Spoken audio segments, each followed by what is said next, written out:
ඔව් ඒක තමයි ආදරේ. දැන් උඹලා අම්මලා තාත්තලා කවදා හරි ආදරේ කියලා තියෙනවද? කියලා තියෙනවද? ඒක හරිම කලාතුරකින් වෙන දෙයක්. අම්මට කියන මැදි තාත්තට කියලා තියෙනවද? ඈ? මං හිතන්නේ තියෙනවා කියලා සාමාන්‍ය කියන්නේ. ඒ කියන්නේ අපි ඒක සාමාන්‍ය ඇත්තම දැන් ඔයාලා පොඩි නිසා වැඩි තේරෙන්නේ නැතුව ඇති. උඹලට තේරෙන අපිට වැඩි මන් දන්නවා. දැන් ඔය මේ දැන් ඔය තමන්ගේ ආදරවන්තයාට හරි ආදරවන්තිට ආදරේ කියලා කියවනවනේ හැම වෙලේම. නේද? බලාපොරොත්තු වෙන්නේ මේ කියව ගන්න. ඇයි ඒ? ඇයි ඒ කියව ගන්න හදන්නේ? බයයි බං. ඒ කියන්නේ හැම වෙලේම කැමති ආදරේ කියලා කියනවට. හරිද? ඒ සාමාන්‍ය එක හැටියක්. කොල්ලෝ නෙමෙයි සාමාන්‍ය කෙල්ලෝ. හරිද? කොල්ලෝ මට ආදරේ කියන්නකෝ එහෙම කියන්නේ නෑනේ. කෙල්ලෝ හැබැයි එහෙම එකේ ඉන්නවා. ඒ කියන්නේ සමහර දවස්වලට කට්ටිය දැන් ඕන තරම් ඔය ප්‍රශ්න දැකලා තියෙන සමහර තරහ වෙලා තියෙන ආදරේ කිව්වේ නෑ කියලා. හරිද? ඒක තමයි ප්‍රශ්නේ. හරි ඔයා දැන් මට ඉස්සර වගේ ආදරේ නෑ. හරිද?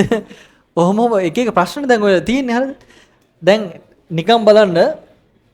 හරි දැන් ප්‍රශ්න කතා කරන්න එපා. මේ නෑ අපි ඇත්තට අම්මට තාත්තට කවදාවත් ආදරේ කියලා කියන්නේ නෑනේ. එහෙම කියන්න හයියක් නෑ නේද බං ඇත්තම කතාව.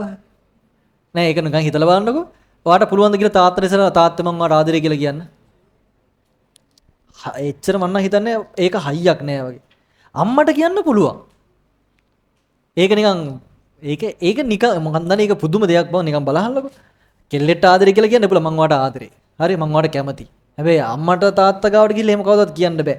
හැබැයි එහෙම කිව්වේ නෑ කියලා එතන ආදරයක් නැද්ද? නෑ ඒක තමයි ආදරය. ඒක තමයි ආදරය. අපිට ඒක කියාගන්න හයියක්වත් නෑ අඩුම ගන්න.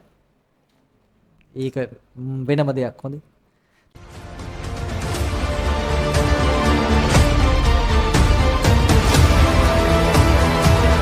අද්විතීය සංයුක්ත ගණිතයේ ගවේෂණාත්මක සංනාමය මදුෂාන් නිරංජන්. එයින කියන්නෙම ටාගට් වලට